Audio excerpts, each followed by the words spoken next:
Everyone, this is me doctor Sadaf Amreen और आज मैं आपके साथ डिस्कस करूंगी इस्चीमिया। एक छोटा सा टॉपिक है। इस्चीमिया किसे बोलते हैं? Ischaemia is defined as deficient blood supply to a part of tissue, यानी जहां पे ब्लड की सप्लाई कम होती है किसी भी टिश्यू के पार्ट ऑफ द टिश्यू, तो उसे बोलते हैं इस्चीमिया। अभी इस्चीमिया कंप्लीट भी हो सकता है, पार्शियल भी हो सकता है। जहां पे बिल्कुल कंप्लीट सीजेशन हो जाता है ब्लड सप्लाई का, उसे बोलते हैं कंप्लीट इस्चीमिया। जहां पे पार्शियली सीज कर जाता है ब्लड सप्लाई, तो उसे बोलते हैं partial ischaemia.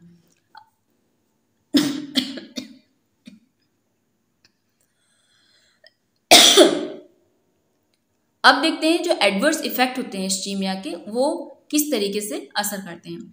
Adverse effect of ischaemia के मे रिजल्ट फ्रॉम 3 वेज। किस तरह के? सबसे पहले हाइपोक्सिया की वजह से होते हैं। Hypoxia means due to the deprivation of oxygen to the tissue.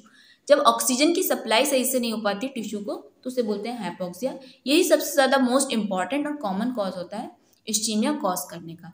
अब ये हाइपोक्सिया भी 4 टाइप का होता है: hypoxic hypoxia, anaemic hypoxia, stagnant hypoxia और हिस्टोटॉक्सिक हाइपोक्सिया।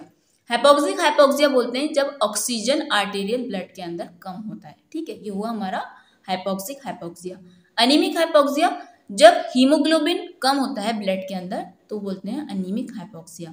स्टैग्नेंट हाइपोक्सिया बोलते हैं जब ब्लड सप्लाई इनएडुकेट होती है, तो उसे बोलते हैं स्टैग्नेंट हाइपोक्सिया। हिस्टोटॉक्सिक हाइपोक्सिया बोलते हैं जब लो होता है oxygen uptake due to cellular toxicity की वजह से। तो सबसे पहला हुआ हाइपोक्सिया। नेक्स्ट होता है malnourishment of the cell. ये क्या होता है? इसमें क्या होता है? Due to inadequate supply of the nutrient to the tissue. सही से जब न्यूट्रिएंट्स का सप्लाई नहीं हो पाता टिश्यू को, तो उसकी वजह से भी इस्चीमिया होता है। जैसे कि ग्लूकोज है, अमीनो एसिड, जब ज़्यादा ये सप्लाई नहीं हो पाएंगे, ज़्यादातर मतलब ये बहुत इंपॉर्टेंट कॉज नहीं है। सबसे जो मेनली जो मोस्ट इंपॉर्टेंट कॉज है वो हाइपोक्सिया ही है, लेकिन ये भी एक फैक्टर है जो कि रिस्पॉन्सिबल है। Next, inadequate clearance of the metabolite. सही से मेटाबोलाइट्स का क्लियरेंस नहीं हो पाता, वेस्ट प्रोडक्ट बाहर नहीं निकल पाता, जिसकी वजह से क्या होता है? एक्यूमुलेशन होने लगता है मेटाबॉलिक वेस्ट प्रोडक्ट का in the affected tissue. For example, जैसे मसल एक्ट होता है आफ्टर द इस्चीमिया और फ्रॉम द हैवी एक्सरसाइज। अब देखते हैं कि क्या कॉज है, इस्चीमिया किसकी वजह से होता है। इस्चीमिया के अलग अलग कॉज हैं। हार्ट में अलग कॉज हैं, आर्टरी में अलग कॉज हैं, वेन्स में अलग कॉज हैं। ठीक है, तो सबसे पहले देखते हैं हार्ट में। हार्ट में क्या होता है? जब कार्डियक आउटपुट सही से नहीं हो पाता, may cause hypoxic injury to the brain. जब सब हार्ट में कोई कॉज होता है जिसकी वजह से कार्डियक आउटपुट प्रॉपरली नहीं हो पाता है, तो इसकी वजह से ब्रेन को हो जाती है हाइपोक्सिक इंजरी। ओके, अगर ये इंजरी हमारी 15 सेकंड तक रहती है, तो इसकी वजह से कॉन्शियसनेस लॉस्ट हो जाती है। ठीक है, अगर ये हमारा 4 मिनट से ज़्यादा तक रहता है, तो इसकी वजह से इरिवर्सिबल डैमेज हो जाता है ब्रेन को। और अगर ये 8 मिनट से ज़्यादा तक रहता है, तो इसकी वजह से डेथ भी हो सकती है।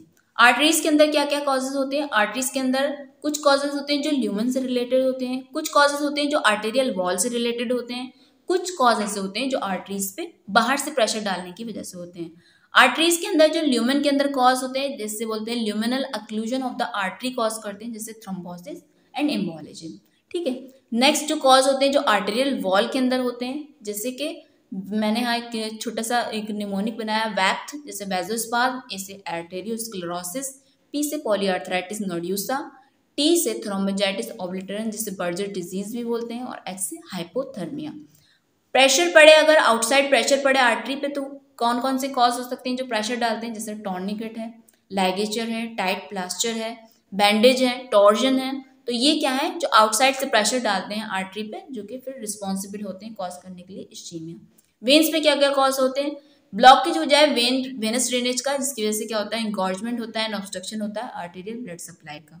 वेन में क्या क्या होता है जिसकी वजह से इस्चीमिया होता है? वेन के अंदर भी सेम ऐसे ही है आर्टरी की तरह, कुछ ल्यूमिनल कॉज हैं, कुछ वेन के वॉल के अंदर कुछ कॉज हैं, कुछ बाहर से प्रेशर डालने की वजह से हो रहा है। ल्यूमिनल अक्लूजन वेन का किसकी वजह से होता है? जैसे thrombosis of the mesenteric when, cavernous sinus thrombosis होती है। ठीक है, cause in the vessel wall of the when. Wall में क्या क्या होता है? जैसे कि वेरिकोज वेन लैग में हो जाती है, बाहर से प्रेशर जैसे कि वेन पे कब पड़ता है? स्ट्रैंगुलेटेड हर्निया है, इंटरसेप्शन है, वॉल्वुलस है। इसके अलावा माइक्रो सर्कुलेशन के अंदर कॉजेज कौन कौन से होते हैं? माइक्रो सर्कुलेशन के अंदर जैसे आर्टेरियोल्स हैं, कैपिलरीज हैं, वेन्यूल्स हैं। तो ल्यूमिनल अक्लूजन जो कॉज करते हैं माइक्रो सर्कुलेशन का, जैसे रेड सेल की वजह से हो सकता है, व्हाइट ब्लड सेल की वजह से हो सकता है, प्रेसिपिटेटेड क्रायोग्लोबुलिन की वजह से भी हो सकता है, व्हाइट एम्बोलिज्म की वजह से हो सकता है। रेड सेल के जैसे for example sickle cell anaemia में होता है, red cell paralysed by the malaria और या फिर acquired haemolytic anaemia. White blood cell के अंदर कब देखने को मिलता है हमें, जैसे कि क्रोनिक माइलॉइड ल्यूकेमिया में होता है। उसके अलावा कुछ वॉल्स में होते हैं कॉज, जैसे कि जो कॉज माइक्रोवेस्कुलेचर की वॉल में होते हैं, जैसे vasculitis and frostbite. Vasculitis for example polyarteritis nodosa, Arthus reaction and septicaemia. Frostbite injuring the wall of the small blood vessels. और कुछ माइक्रोवेस्कुलेचर में जो कॉज होते हैं जो आउटसाइड प्रेशर की वजह से होते हैं, जैसे कि फॉर एग्जांपल बैट सोर। अब जब इस्चीमिया हो गया तो इसकी वजह से क्या हो सकता है, इफेक्ट्स क्या हो सकते हैं इस्चीमिया। इस्चीमिया की इफेक्ट ये हो सकते हैं कि कोई इफेक्ट नहीं हो, जैसे कोई भी इफेक्ट नहीं होगा टिश्यू पे। कब ऐसा होगा, जब कोलेटरल सर्कुलेशन हमारा डेवलप हो जाएगा, ठीक है। दूसरा क्या हो सकता है, फंक्शनल डिस्टर्बेंस हो सकते हैं। फंक्शनल डिस्टर्बेंस कब होंगे, when collateral channel are able to supply the required blood during the normal activity. ये बोले जब कोलेटरल चैनल तो डेवलप हो गया, जो सप्लाई भी कर रहा है ब्लड नॉर्मल एक्टिविटी, लेकिन वो जो ब्लड सप्लाई कर रहा है वो इतना एडिक्वेट नहीं है, but supply is not adequate for the exertion. जितना वहाँ एक्सर्शन हो रहा है उतनी ही ब्लड सप्लाई नहीं हो पा रही, तो उसकी वजह से हो रहा है functional disturbance. For example angina pectoris and intermittent claudication. कुछ सेलुलर चेंजेस होते हैं, अगर पार्शियल या ग्रेजुअल इस्चीमिया हुआ तो इनकी वजह से क्या होता है, क्लाउडी स्वेलिंग होने लगती है, फैटी चेंज होने लगता है, इस्चेमिक एट्रोफी होने लगती है। ओके, नेक्स्ट कंप्लीट इस्चीमिया की वजह से होता है इन्फाक्शन।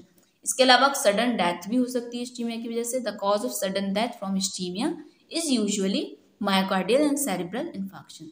तो आज मैंने आपके साथ डिस्कस किया इस्चीमिया। आई होप आपको ये वीडियो पसंद आया होगा। अगर मेरा वीडियो आपको अच्छा लगा है तो मेरे वीडियो को लाइक करें, मेरे चैनल को सब्सक्राइब करें और इस वीडियो को आप अपने दोस्तों के साथ शेयर करें। फिर मिलते हैं आपसे नेक्स्ट वीडियो के अंदर, जब तक के लिए thank you so much. Thank you so much.